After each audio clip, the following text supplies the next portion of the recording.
So our first dish is stir-fried green beans with tofu, and it's our Miley cucumber dish with eggs, fried potatoes, spam, onions, tomatoes, all the others. Like red pepper and Oh, sorry. stuff Yeah, I'm sorry. Thầy. Did you name the food right? What's the name? Veggie dish. Veggie dish. Veggie mà có spam không? This one veggie. What is your name? What's your name? Don, how you have it? I'm on your way.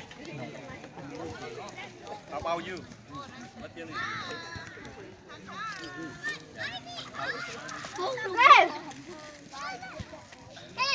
Wow. Okay, let's go. I help cut the vegetable. You just help with everything. Helps. Đấy. Be brave. Can we try? Cái phòng try cái phòng. Mọi người đói bụng ăn chưa? Dạ, ăn Nhanh nhanh. Cờ rồi.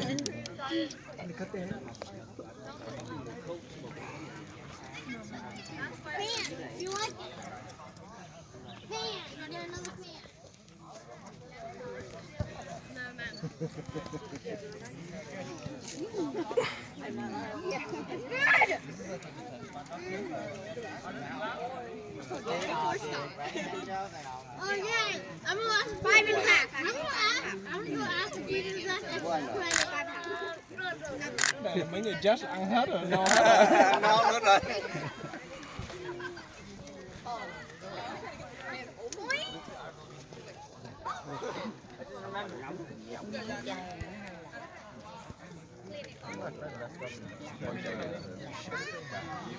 Just got a bit. Trang trí thì được.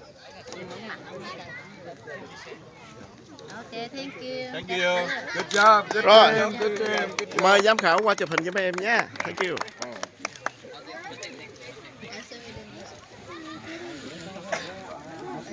Did well. Did well.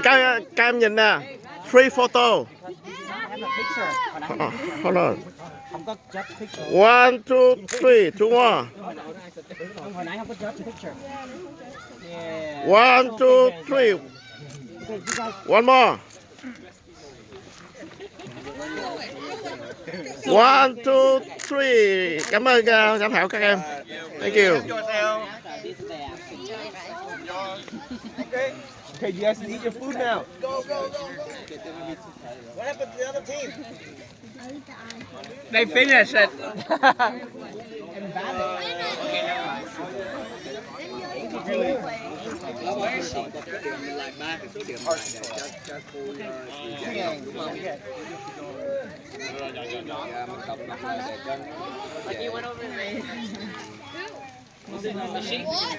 Oh, she's taking a shower.